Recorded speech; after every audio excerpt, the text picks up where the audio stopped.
And I'm Adriana Coffin, your co-host, and we're the mother-daughter talk show that's here to elevate your family. If you haven't done so already, please take a second to like this video and to subscribe so that you don't miss any of our upcoming episodes. And in today's episode, we get to take you around the town to one of my favorite places and spaces in Atlanta, Georgia. It would be Stone Mountain Park. We have spent tons and tons of time in Stone Mountain Park in the 37 years that I've been in Atlanta, Georgia. So we're going to be showing you some of our adventures there. Also, in our perspective segment, Adriana and I are going to be continuing our own conversation on the topic of housing inequality in the U.S. We talked about that a few weeks ago, but we're picking up that perspective segment and talking about it a little bit more. And then right after that, we're going to be continuing our conversation with William Johnston. William Johnston is the MicroLife Institute director. MicroLife is over the Tiny House Atlanta program. We actually, this is actually part 2 of that interview. Part 1 was back a few weeks ago, so if you want to listen to part 1, feel free to go back to the previous episode. But this will be part 2 of our interview with William Johnston. So lots to see in this week's episode of the Elevate Talk Show. What else? Yes, and in this week's Meal of the Week segment, I'm going to be showing you how to make a really easy chicken Alfredo zucchini recipe. It's really great and it's also keto. Yes, keto and yummy and easy. I think easy is always going to be good. So stick around. We need to take a break. Don't go away. We'll be right back.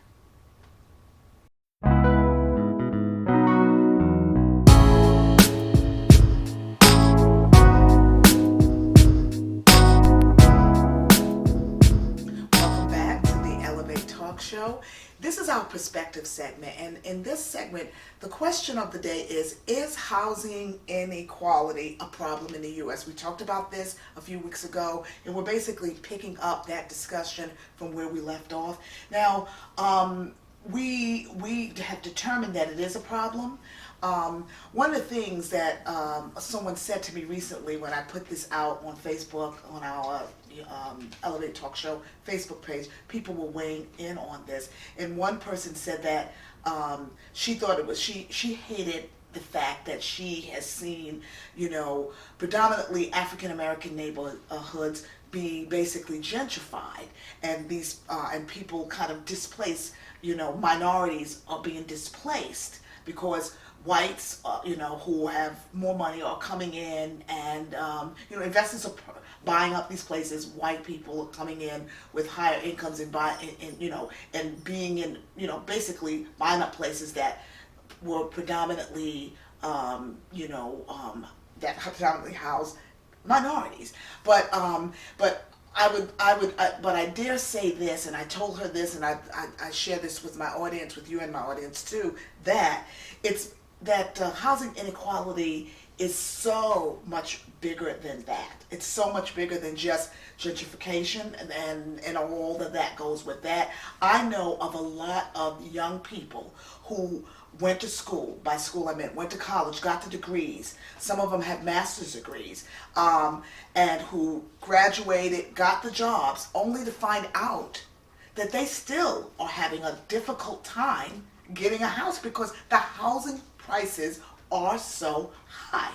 And so I present that to you as someone who's almost done with a bachelor's degree. You're going to be graduating in December of this year.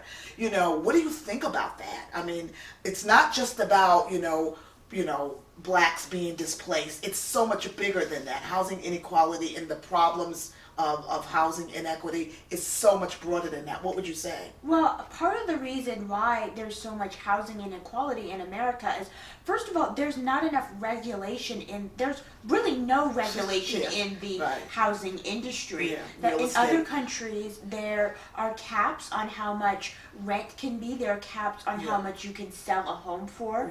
There's restrictions on how many properties you can buy and how many rental properties you can own.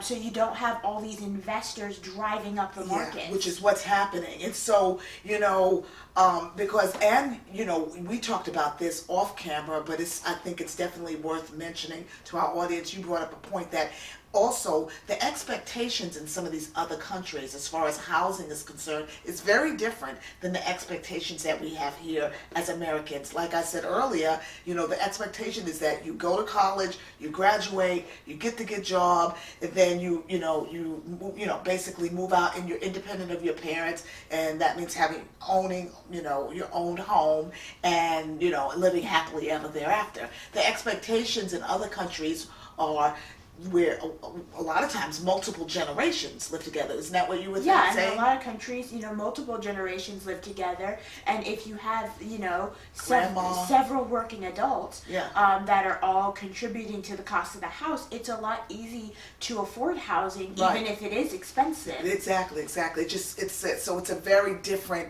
you know, lifestyle. So all of those things, I think, come into play when we talk about housing inequality in the U.S. We want to continue this conversation with William Johnston from the MicroLife Institute. So we need to take a little break, but don't go away. We'll be right back with our interview with William Johnston.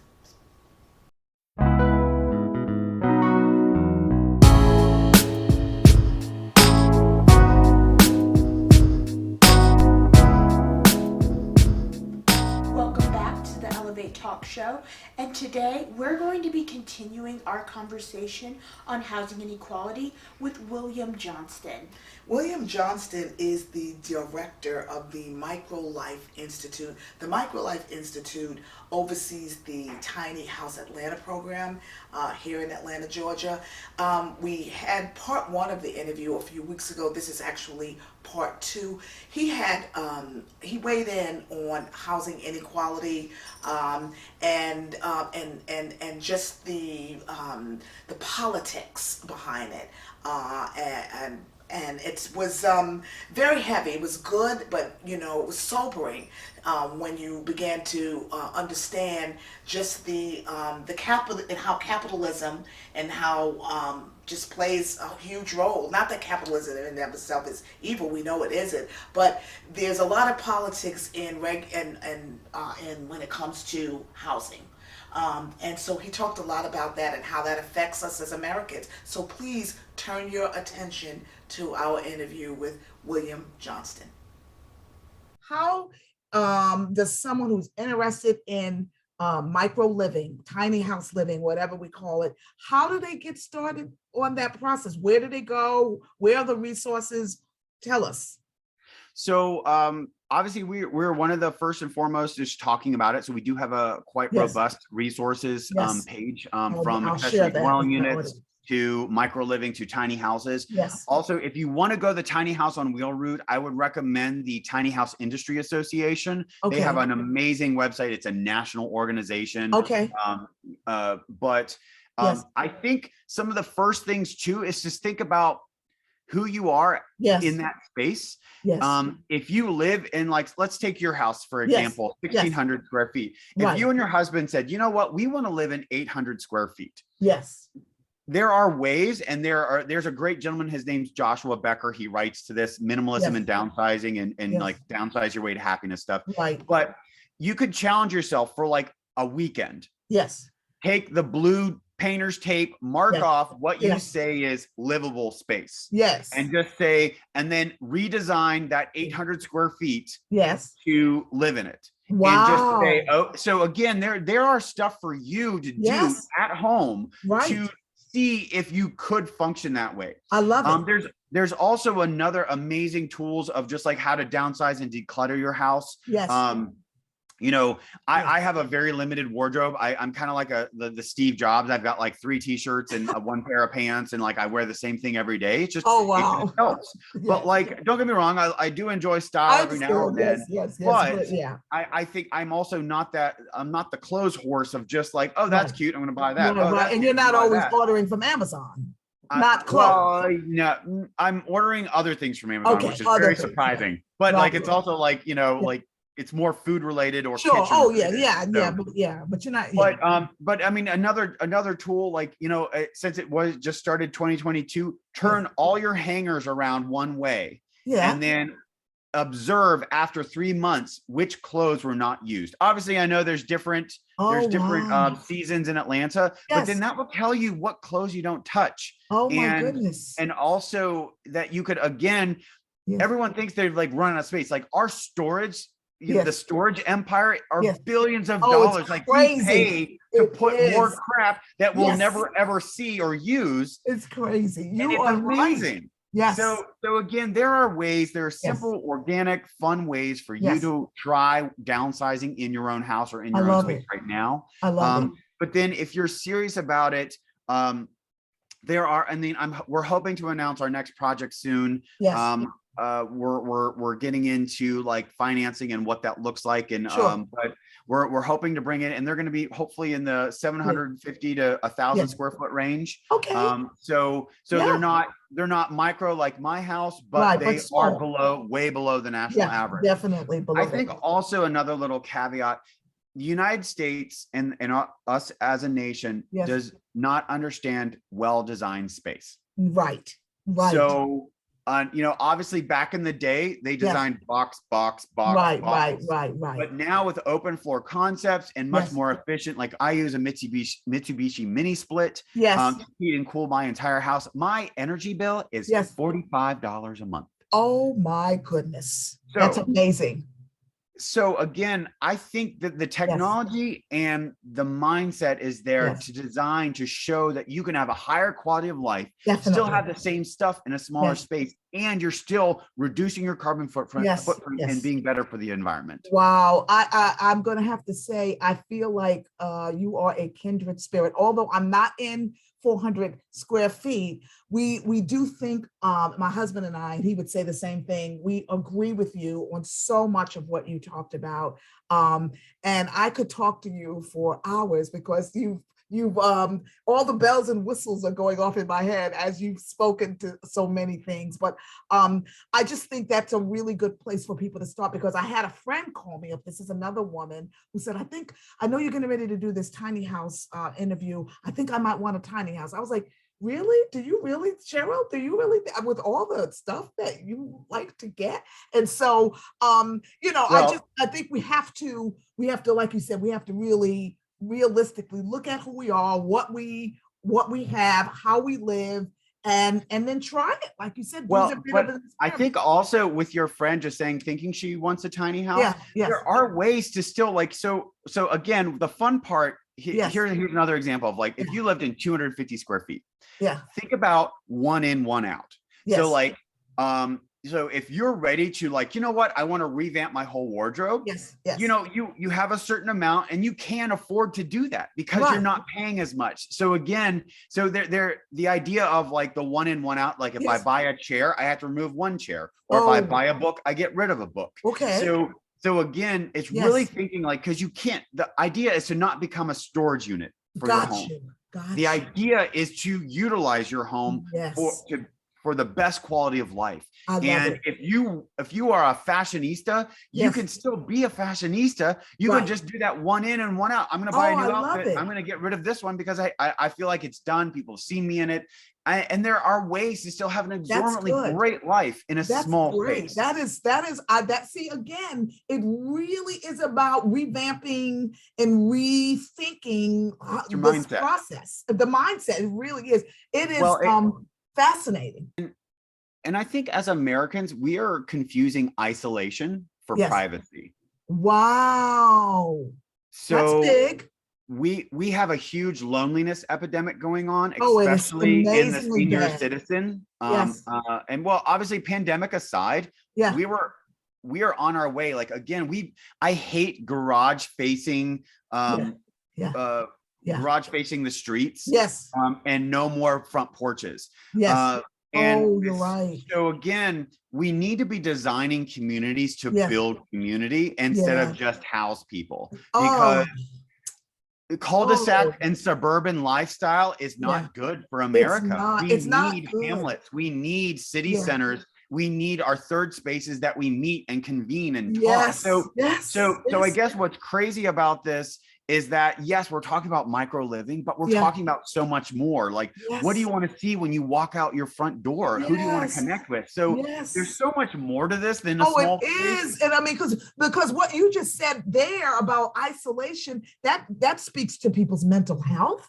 Yeah. And we know we have a serious mental health issue in this country. So it is bigger than just the square footage of our homes. It's so much more than that. That's amazing. Will, you have tapped into something enormous. I think what I'm going to end up doing, because you've said so many good things, I think I'm going to make this a two-parter, just because I want to make sure that people don't miss this discussion. I think you touched on so many amazing things. Thank you so much for being my guest on this. So you are a kindred spirit. By the way, I used to work for the AJC as well. When? It was about 4 years ago. I was a contributing writer. They brought a bunch of us on for about a year or two. And it was, I loved it. And then they just cut us loose because they were having, money problems. So anyway. Well, welcome to the AJC.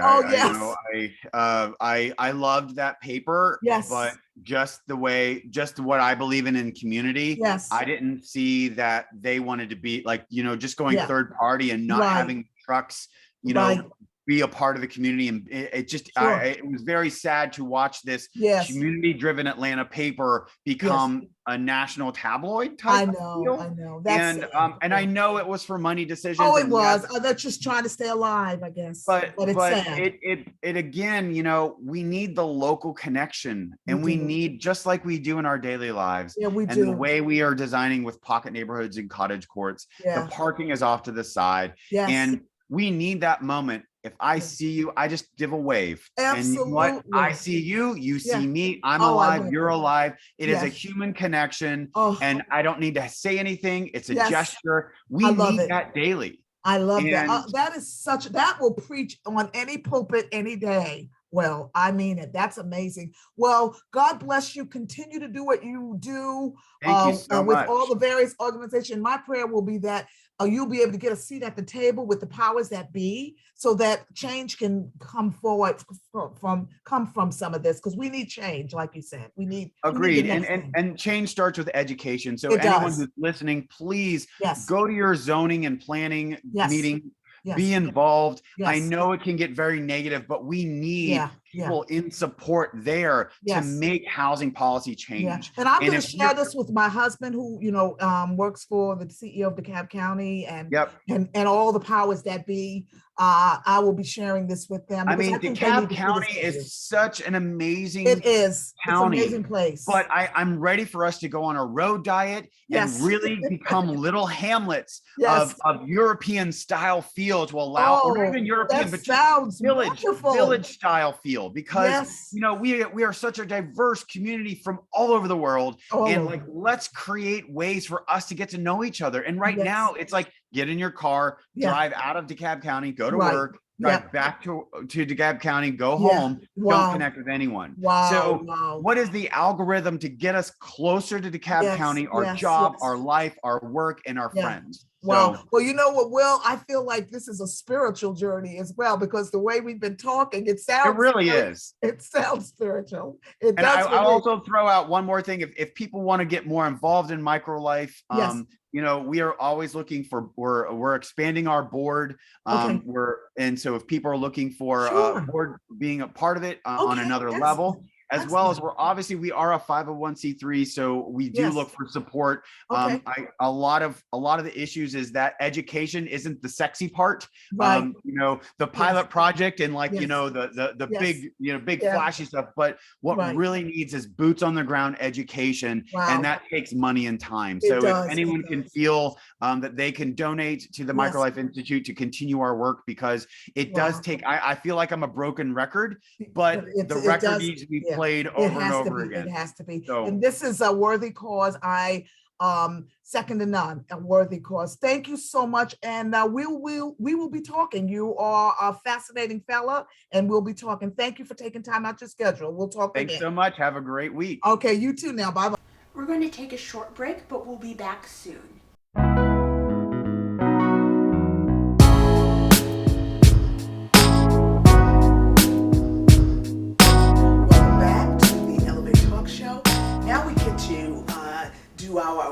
Town segment, one of my favorite segments of the show.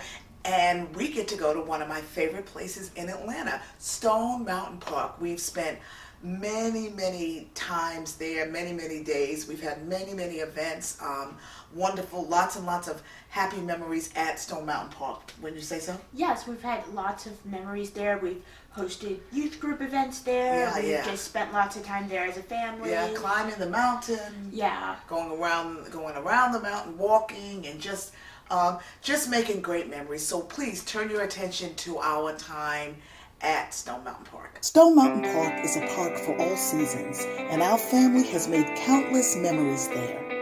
No matter what time of the year that you visit, there's always so much to do. In the spring, we enjoy seeing the beautiful pastel blooms on the trees, and then later in the year, watching the leaves change to the vibrant colors of fall. During the Christmas season, we take in the splendor of the holiday lights. This is also the perfect time to take a picture with Santa. Summertime is a great time to sit on the great lawn and enjoy the laser show and fireworks with family and friends. Because of its magnificent beauty, Stone Mountain Park is the perfect place to do a photo shoot for a special occasion, or for no occasion at all. The park's 3,200 acres provides visitors with spectacular lake views and the natural beauty of its forest. The wooded areas also provide a home for the deer that live nearby. The winding roads and walking paths make it a great place to go for a leisurely drive or a relaxing walk. Although the park takes pride in preserving some of the historic buildings, they have also made way for the new. Even after 35 years, there are still new things to discover at Stone Mountain Park, and I'm looking forward to creating more memories with family and friends. Well, we hope you enjoyed our adventures at Stone Mountain Park. We need to take a break. Don't go away. We'll be back.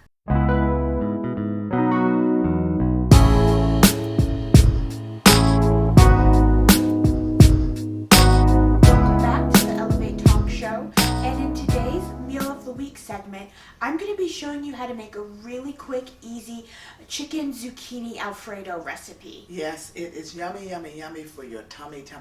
We've had it on a number of occasions, and it never disappoints. It's always good, and it's really easy, right? Yes. So turn your attention to Adriana's chicken zucchini Alfredo. Today we're going to make a really nice recipe. We're going to be making chicken and zucchini Alfredo. So let's get started. So I'm going to start off by cooking our chicken. So I have 3 chicken breasts right here that I have seasoned with salt, pepper, and garlic powder. And I'm going to stick them in a pan that has 2 tablespoons of oil in it. Our chicken is in the pan, and I'm just going to stir it around in the pan and flip it over so that all the sides can get cooked. So our chicken is fully cooked now, and I'm just going to transfer it.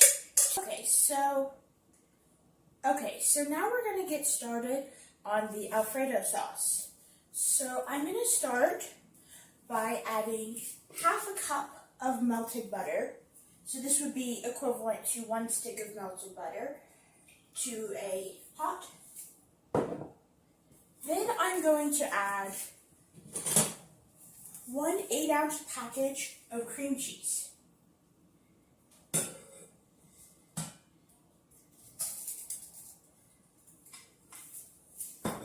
So I'm just going to whisk this together until the cream cheese has broken up into nice small pieces and starts to melt. So I'm still stirring the cream cheese and the butter. I switched to using a spoon because that makes it easier to break up some of the large pieces of cream cheese. So here's what it's starting to look like now. It's starting to melt down and break into smaller pieces.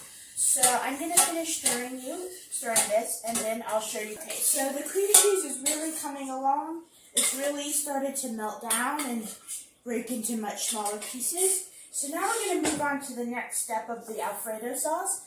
I'm going to add in 6 cloves of minced fresh garlic. I'm just going to stir that around and okay, so now that the garlic is cooked for a few minutes, I'm going to add in 2 cups of milk.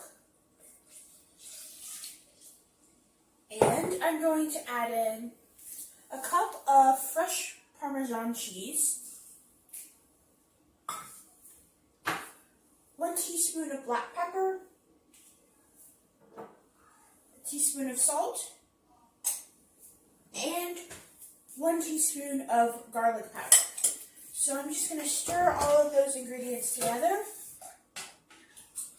And then I'm going to allow the sauce to simmer and cook down for a few minutes.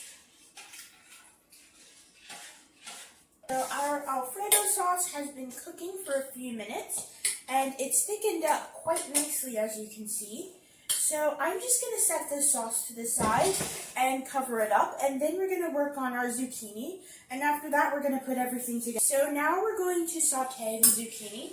So I've melted 2 tablespoons of butter in this pan, and I'm just going to pour the zucchini right in.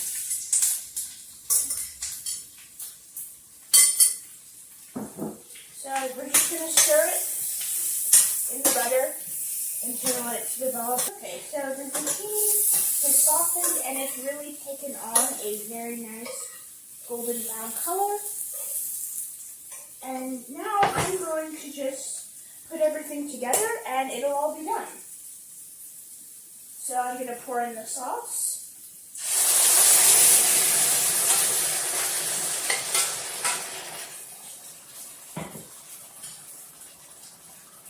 Then I'll slip in our chicken. There we go. So now it's just... So here are our final results. Got a nice plate of chicken Alfredo with zucchini. So I hope you enjoyed this recipe, and if you liked this video, please feel free to like, share, and subscribe. Well, we hope you enjoyed that delicious chicken zucchini Alfredo recipe. We need to take a little break. Don't go away. We'll be back.